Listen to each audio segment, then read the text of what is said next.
저는 주식에 관심이 많아요. 저 주식도 잘하고 싶어요. 이런 비슷한 말씀을 툭 던지셨잖아요. 그래서, 제가 이 얘기는 몇 년에 걸쳐서 드렸죠.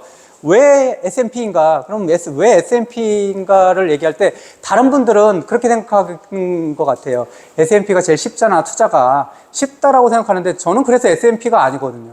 저는 그래서 S&P를 권해드리는 게 아니라 저는 자꾸 찾다가 우리들이 할 수 있는 일반적인 사람만이 아니라 누구라도 내가 주식에 대해서 정말 날고기는 재능이 있다라고 생각하는 사람도 S&P로 가야 된다라고 그게 맞다라고 생각하는 사람이에요. 근데 다른 대부분의 사람들은 S&P가 쉽잖아? 저건 안전마진에 예금이나 적금을 대하듯이 이렇게 해서 골랐다고 생각하는데 저는 그래서 고른 게 아니라 답은 이거밖에 없다고 판단하는 사람 중에 하나예요. 그래서 그런 식의 것들. 그러면 세계적으로 유명한 투자자들이 있어요. 구루라고 하는 것들. 워런 버핏부터 해가지고. 이런 사람들은 실질적으로 어떻게 얘기했을까? 주식에 대해서.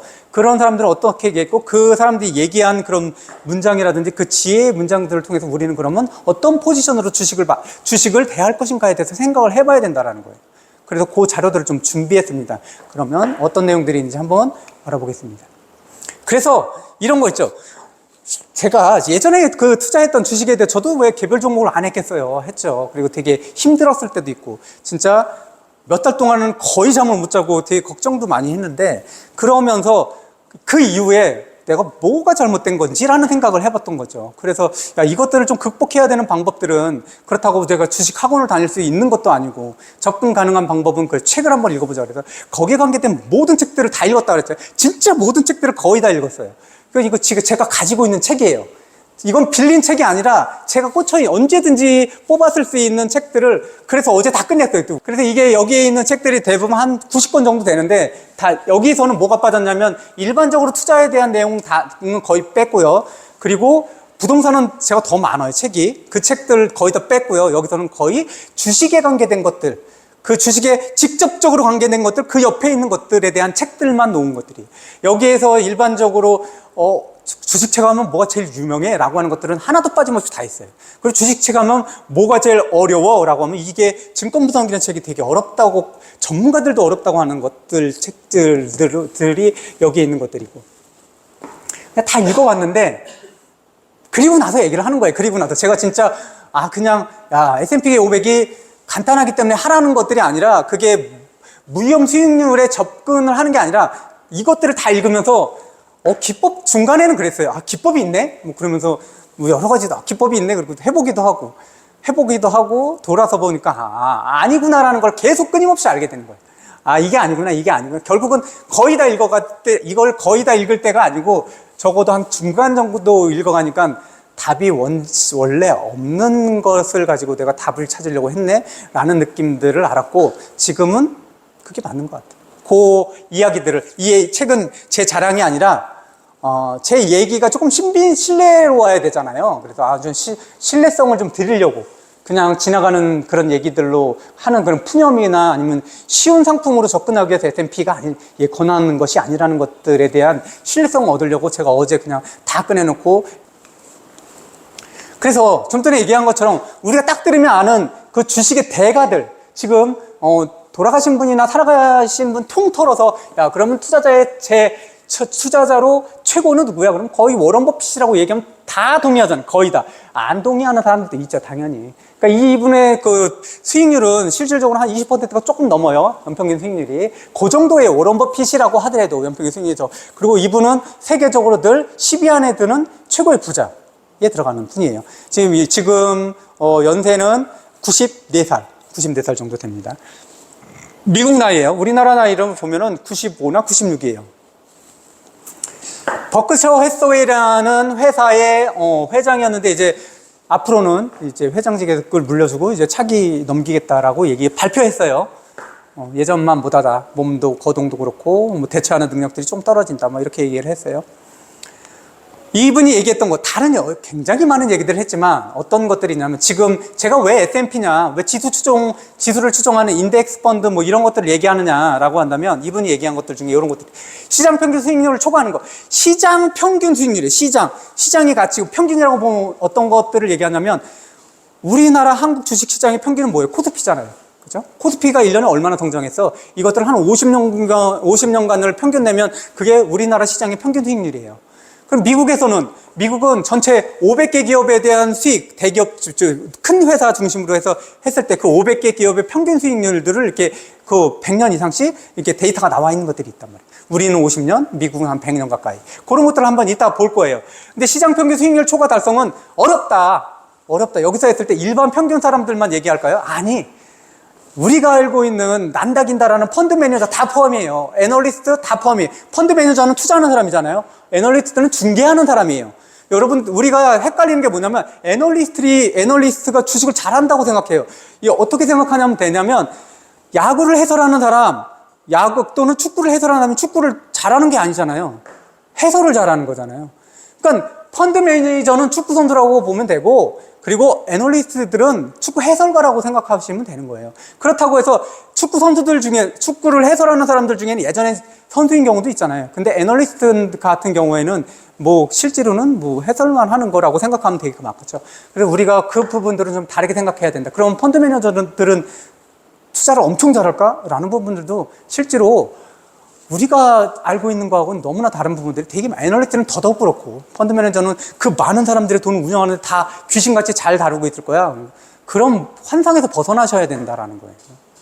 그냥 일반인보다 조금 더 잘한다. 대부분 그거잖아요.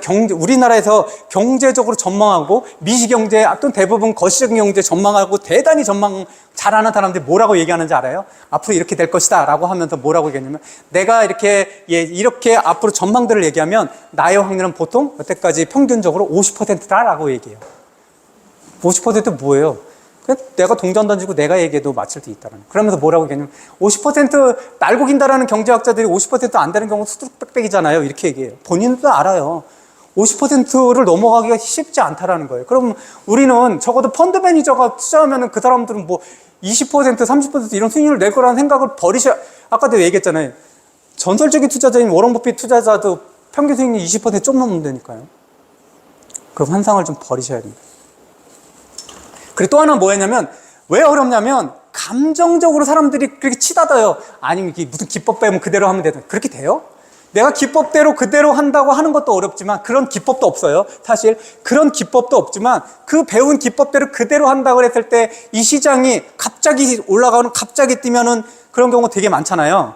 그래서, 아까 나중에 나오는 사람도 있지만, 뭐, 미스터 마켓이라고 해서 조울증과 우울증을 반복한다 그러잖아요. 시장이. 어떻게 대응하냐라는 거예요. 나는 기법대로 이렇게 해야지. 근데 내가 만약에 산 주식이 한 주당 10,000원인데 갑자기 20,000원이 됐어요. 어떡하실 거예요? 내가 배운 대로면 지금 사면 안 되잖아요. 산다니까요. 20,000원 사면 그 불타기라 그러죠. 올라가는 걸 잡는 걸 불타기라 그래요. 근데 내가 10,000원에 샀어요. 근데 5,000원 됐어요. 떨어졌어요. 어떻게 하실 거예요? 많이 사나요? 그걸 물타기라고 그러죠. 10,000원짜리 7,000원, 8,000원, 7,000원, 6,000원, 5,000원. 이거 물타기라고 그러죠. 두 가지에서 왔다 갔다 하는. 그러니까 실제로 내가 배운 것들이 이성적으로 판단하는 대로 하는 것이 아니라 나를 움직이는 거는 감정적인 그런 감정적인 그런 요동치는 움직임이 되니까요.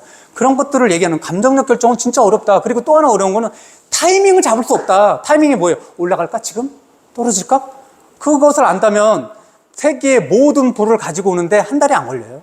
올라갈 수 있는 걸 맞춘다면. 당연히 그렇겠죠. 타이밍을 잡을 수 없어요.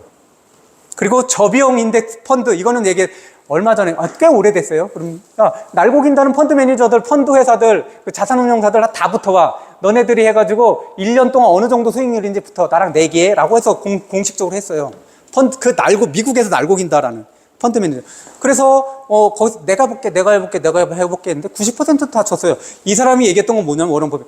일반적으로 우리가 얘기하는 인덱스 펀드 있죠? ETF. 그러니까 예를 들어서 S&P 500 ETF. S&P 500 ETF를 사는 수익률하고 너네들 날고 기는 사람들 펀드 매니저 한번 너네 자산운용자에서 제일 선수들만 뽑아가지고 한번 해봐. 수익률 얼마나 되는지. 그래서 내게 해보자. 그랬을 때 10개라고 한다면 자산운용사하고 이 워런 버핏이 얘기한 일반적인 지수 추종 ETF하고 수익률을 따져봤을 때 10개 정도의 자산운용사 중에서 9개는 이 수익률을 못 따라갔어요.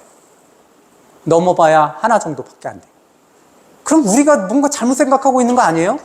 우리는 그때 S&P 500을 생각하면 편한 거 쉬우니까 그거 하지라고 얘기하는데 우리는 여태까지 헛똑똑한 게 아닌가.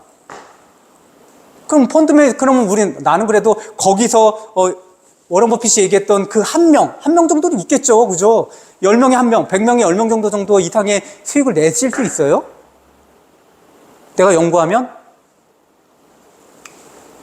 벤저민 그레이엄이에요. 이분은 워런 버핏의 스승님이시고 시카고 대학교 교수였어요. 이분이 시카고 대학교에 있어서 워런 버핏이 시카고 대학으로 가게 돼요. 이 밑에서 배우게 되는 거죠. 우리가 대부분 맨 처음에 얘기했을 때 가치 투자의 대가라고 했을 때 처음으로 꼽는 사람이 벤자민 그레이엄이고, 벤자민 그레이엄의 책 중에서 모든 사람, 일반적으로 투자하는 사람들이 제일 많이 알고 있는 게 뭐예요? 현명한 투자자. 그쵸? 그리고 아까도 보여주었지만 이분이 쓴 것 중에서 그래도 제일 어렵다고 난해하다는 책이 증권분석이에요. 이 증권분석은 어떤 것들이냐면 모든 회사의 재무제표들을 다 뒤집어 보면서 이런 재무제표에 어떤 표시가 있으면 어떤 정도의 숫자들이 나열됐고 뭐가 되어 있으면 이 회사들은 가치가 가격보다 높은 거다 라고 생각해서 그것을 사는 것들이 좋다. 안전마진을 맨 처음에 얘기했던 사람, 엄청나게 유명했던 사람이에요. 근데 이 사람도 나중에는 투자에서 성공하지는 못했어요. 맨 처음에는 투자를 많이 했지만. 그러니까 이렇게 투자의 대가인 것과 투자에 성공하는 것은 달라요. 왜 워런 버핏이 아직도 회자되냐면 이분은 현역 아직 투자에서도 그렇게 끝에 실패하지 않았잖아요. 그렇죠? 대부분은 반짝해서 10년, 20년은 되게 투자에 성공한 사람들도 있는데 마지막에 나락으로 가는 사람들도 되게 많아요. 이분들도 똑같은 얘기, 여러 얘기를 했지만, 안전마진도 얘기했고 그랬지만, 여러 얘기를 했지만, 벤자민 그레이엄이 얘기했던 것들 중에서 지금 얘기하는 거하고 결이 같은 것들만 뽑으면 이런 거예요. 일반 투자자 개별 종목 선별의 한계성을 언급해. 일반 투자자들은 개별 종목을 선별하는 것들이 어려워 정도가 아니라 안 된다고 보는 거야, 안 된다고. 펀드 매니저는 될까요? 그것도 안 된다고요.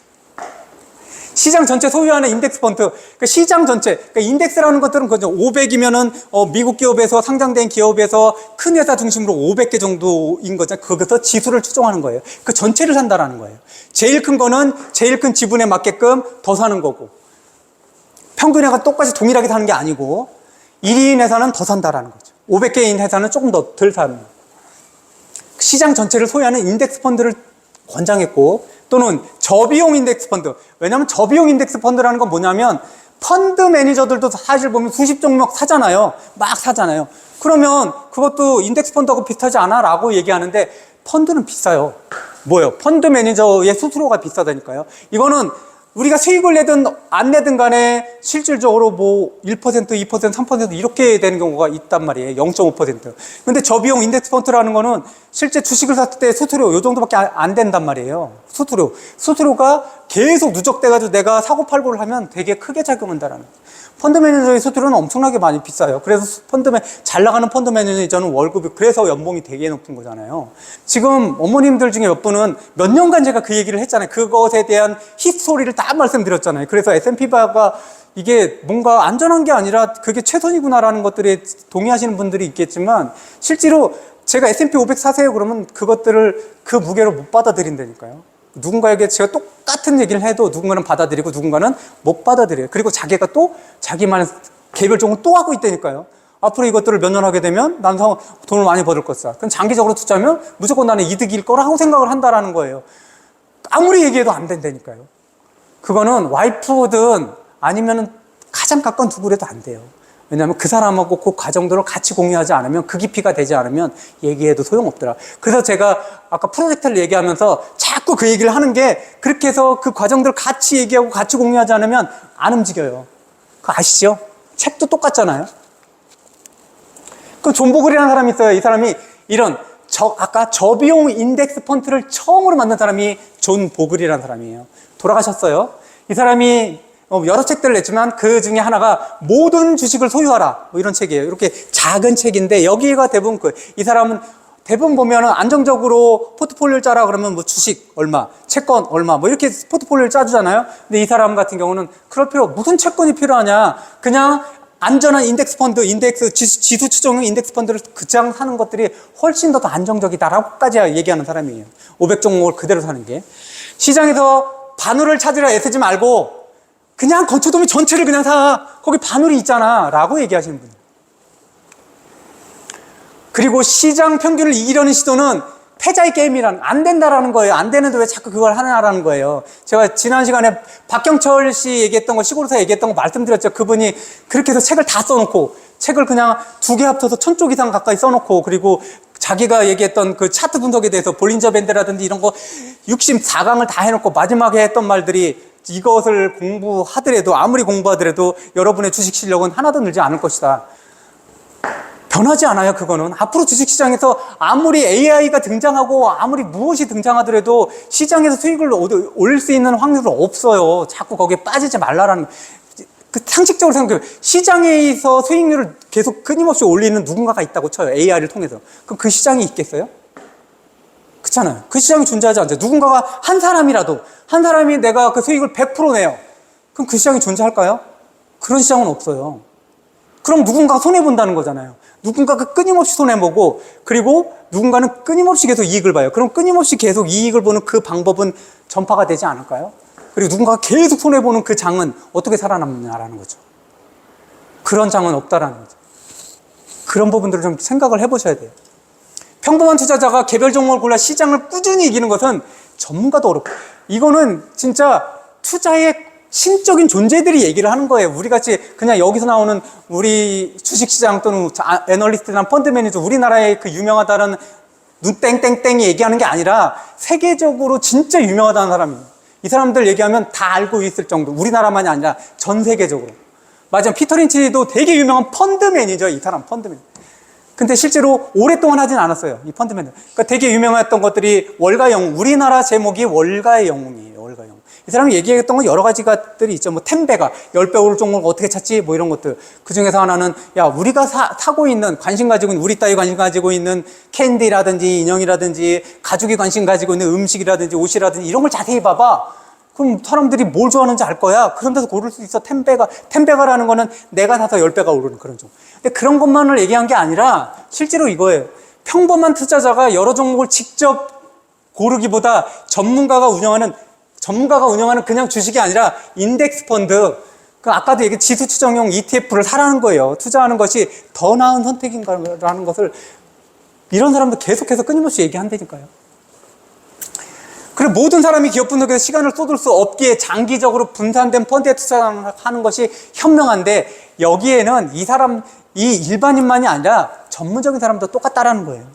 시장 변동성이나 단기 주가에 휘둘리지 말고 꾸준히 펀드에 투자하는 것이 장기적으로 불을 닦는 길이다. 꾸준히 사는 것들이, 꾸준히 사. 왜 꾸준히 사는가가 중요한지는 한번 알아볼게요. 변하지 않는 지식. 이거는 되게 유명한 책들에서 많이 나오는 거야. 모든 회사는 망한다. 삼성은 안 망하잖아. 모든 회사는, 지나온 모든 회사들은 망했어요. 앞으로 망하지 않았을 뿐이에요. 100년을 넘어가는 회사들은 실질적으로 많지 않아요. 자본주의가 극도로 성행한 나라일수록 100년을 넘어가는 회사들은 많지 않아요. 일본 같은 경우는 되게 많잖아요. 그럼 일본이 대단한 거 아니야? 라고 하는데, 자 보세요. 그러면 세계적인 기업의 대부분들은 어디에서 가지고 있어요? 미국이 보유하고 있잖아요. 세계적인 기업의 대부분들이, 그러면 그 오너가 아버지예요? 아니잖아요. 자기가 다 창업했잖아요. 자기가 다 창업해왔다 당대에 20년, 30년 정도밖에 안 됐는데 세계적인 기업으로 선다라는 건 뭐예요? 누군가가 또 치고 들어올 수 있는 여지가 그 공간에는 늘 있다라는 거예요. 그쵸? 그게 열려있다라는 거예요, 그 구조가. 그럼 지금 잘 나가고 있는 그런 애플이라든지 마이크로소프트라든지 테슬라라든지 이런 것들은 안 망할 거라고 보장할 수 있어요? 삼성전자는 안 망할 거라는 보장이 있어요? 그런 거 없다라는 거예요. 자본주의가 성행했다라는 나라는 아주 소규모로 창업했어도 1등까지 올라올 수 있는 그런 구조가 된다라는 챗GPT 보세요. 올라오는 거. 한 번에 올라오는 것들 보세요. 구글 얼마 안 됐어요. 100년 안 됐어요. 50년도 안 되고. 몇십 년밖에 안 됐어요. 아마존도 그래요. 아마존 맨 처음 창업했을 때는 그냥 책 배달하는 회사였어요. 지금 이제는 데이터를 가공하는 회사에서 지금은 AI 뭐 여러 가지 다 하잖아요. 모든 회사는 망한다. 생각하시죠. 근데 모든 회사가 망하는데 어떤 회사가 망할지 모르죠. 언제 망할지 모르죠. 개별 종목 할 수 있겠어요? 개별 종목의 주가 변동을 정확히 예측하는 것은 어렵다가 아니라니까요. 불가능하다니까요. 여기서는 일반적인 사람이 아니에요.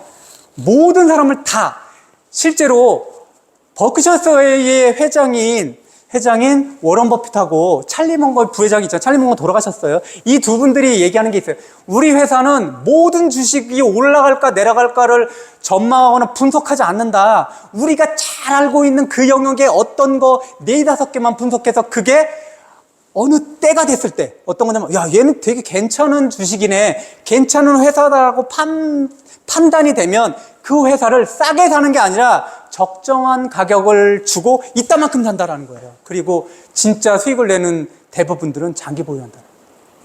장기 보유. 그 방법밖에 없다라고. 우리는 기술주를 분석할지도 모르고 기술주를 분석한다는 것 자체도 우리는 이해할 수 없다라고 얘기해요. 그렇게 평생을 투자를 해왔던 그런 평생의 투자의 규제들도 그렇게 인정을 하고 있다. 나 다 몰라. 우리가 알고 있는 거는 코카콜라? 그거 알아. 애플? 그런 거 알아. 이런 거 몇 가지란 말이에요. 근데 우리나라는 안 그렇잖아요. 그 사람들이 모른다는 거 우리는 한다고 생각한다니까요. 우리나라 펀드 매니저도 나는 다 한다고 얘기하고, 책 쓰는 대부분 사람들은 나는 다 알아라고 얘기해요. 그럼 왜 책을 써요? 그냥 집에서 그거 하고 있지. 그 사람 말대로 하면, 책대로 그게 다 맞다라고 한다면, 그거 가지고 한 달 아니면 우리나라 풀을 다 가지고 올 수 있다니까요. 그 책을 왜 팔겠어요? 그래서, 내가 알고 있는 거를 알려주려고요? 이상하잖아요? 그래서 한번 비교해봤어요. 왜 제가 미국 S&P 500이냐, 미국에 있는 S&P도 되고 우리나라 S&P도 똑같다라는 그거 말씀드렸잖아요. 모든 주식의 공통적인 특징들은 뭐냐면 장기 보유, 사고 파는 거 아니에요. 사고 파는 게 아니라 장기 보유하고 있을 때의 수익률이에요. 여기는 미국 S&P 500을 기준으로 했고, 저 오른쪽은 한국 코스피 50년 정도를 기준으로 했어요. 그래서 비교해봤을 때 1년을 내가 보유했다. 근데 이게 언제나 맞는 건 아니에요. 전체적으로 봤을 때 S&P 100년을 평균으로 했을 때고, 여기는 한국 코스피 50년을 평균으로 한 거예요. 만약에 안 좋은 시기에 내가 1년 보유했다, 그럼 마이너스일 수도 있죠. 근데 이거는 50년을 평균으로 했을 때예요. 그랬을 때 여기는 100년을 평균으로 했을 때, 여기도 지금 100년이에요. 50년만 했어요. 실제로 100년에 대한 데이터들도 있는데, 똑같이 비교하기 위해서 50년, 85년부터 2025년까지를 비교해봤더니 2024년까지. 그렇게 비교해봤더니 미국 S&P는 한 10.7, 우리나라는 코스피는 4%. 1년 가지고 있을 때 평균. 3년 가지고 있었어요. 17%, 5%. 5년 가지고 있었어요. 14%, 6%. 10년 갖고 있었어요. 11%, 6%. 1980년에서 2025년 동안 연평균 수익률을 봤을 때 여기는 11%, 여기는 6%라는 거예요. 그러면 어머니들이 아셔야 될 건, 코스피는 일반적으로 지수 추종을 했을 때 내가 이것들을 뭐 사고 팔고가 아니라면 연평균 수익률은 실제로 1년을 보였으면 뭐 경제적으로 잘못되거나 전쟁이 나면 내가 갖고 있는 그에 떨어질 수도 있지만 쭉 가지고 있으면 평균 우리나라 코스피 같은 경우는 6% 정도는, 적어도 5년 들고 있으면 6% 정도는 가지고 있구나. 적어도 3년 정도라면 3년 정도는 보통 집을 보유하고 있는, 적어도 집을 내가 샀다라고 하면 3년 이상은 가지고 있잖아요. 사니까. 보통 우리나라 같은 경우는 7, 8년 정도는 보유하고 있대요. 적게 보유해도.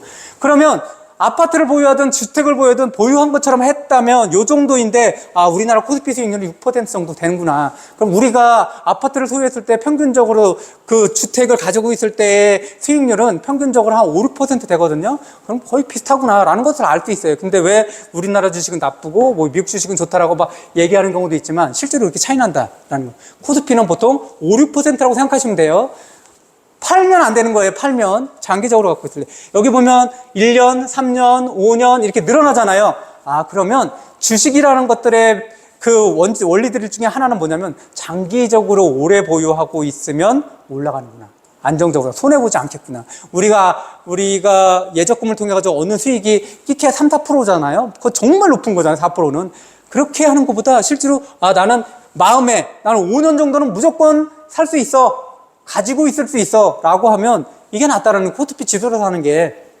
그렇죠. 그게 아니라 그럼 뭐 미국 거 사면 적어도 12% 넘지 않아? 그래서 미국은 보여준 게 이거 지금 50년까지만 데이터 내왔지만 100년의 데이터를 보더라도 10% 정도 된다라는 거예요. 그럼 뭐 미국 거를 내가 중간에 팔지만 않으면 계속해도 10% 정도는 되겠구나 라는 생각들을 가지고 계시라는 거죠. 그리고 미국과 한국 펀드 매니저, 제가 그래서 한번 비교해봤어요. 펀드 매니저 그렇게 잘한다고? 잘한다고 하니까 수익률이 그렇게 높다고? 그래서 비교해봤어요. 1985년부터 2024년 연평균 수익. 미국 펀드 매니저, 이 사람들은 자금도 엄청나게 많고 가지고 있는 데이터 정보들도 엄청나게 많을 거예요. 그리고 가동할 수 있는 그런 컴퓨터라든지 정보기기들도 많을 거 아니에요. 그리고 혼자만 하겠어요? 그 팀별로 움직일 수도 있잖아요. 그 사람들이 내는 펀드 매니저의 수익률이 11에서 10이에요. 하겠어요? 그것도 진짜 평균. 그 밑에는 더 많을 거 아니에요. 우리나라 5%, 6%예요. 근데 왜 펀드 매니저에 맡겨요? 얘기하면 안 되겠다. 그냥 이거 사세요, 이거. 굳이. 그리고 제일 큰 환상이 뭐냐면, 전문가, 이건 모든 세계적으로 전문가라고 해도 그 사람이 정답이라고 얘기하는 거 안 맞아요. 진짜 안 맞아요. 그런 사람들이 있을 수 없는 구조. 그 사람이 노력이 부족하거나 천재가 아니라서가 아니라 그런 시장 구조가 아니라는 거라는 걸 인정하고 넘어가야 돼요. 이해할 수 없는 구조라는 거죠. 여기서 보면, 2주 정도, 그 미국 펀드 매니저나 이거나 무슨 차이가 있어요? 그 펀드 매니저가 운영하게 되면 운영 수수료가 많잖아요. 일반적으로 주식을 사서 인덱스 펀드를 하나 사게 되면 거기서 나가는 수수료에 적게는 몇십 배에서 많게는 100배 이렇게 받는데 수수료만. 그걸 왜 그렇게 하냐라는 거죠. 그래서 주식을 다 먹어봅시다. 우리나라 그러면 펀드 매니저만 그런가? 근데 특히 아버지들은, 남편은 아내한테 얘기할 때, 자식한테 얘기할 때 굉장한 펀드 매니저인 것처럼 얘기해요. 굉장한 수익률을. 왜냐면 내가 수익을 냈을 때가 한 번이고, 그리고 손해를 볼 때가 7번이면 7번은 얘기 안 해요. 수익을 냈을 때 한 번을 얘기한단 말이에요. 이거는 내 모든 지인에게 다 똑같이 그렇게 얘기해요. 저도 그랬었고, 늘 똑같이 얘기한다. 그래서 저도 뒤져봤어요, 한번. 수익률이 얼마나 되는 건데, 40년간 수익률을 봤어요. 10대 1.3이에요. 20대 마이너스 0. 30대 마이너스 0.6. 40대 마이너스 1.58. 50대 마이너스 2.81. 60대 마이너스 2.28. 하시겠어요? 나이에 한 비교해보세요. 그럼 나는 여기보다 평균 넘지 않겠어? 넘으면, 그러면 한국 펀드 매니저보다 넘겠어요? 여기서 하나 질문. 왜 10대가 제일 높을까요? 이거 얘기했었죠? 사고 안 팔아서? 왜 그럴까요?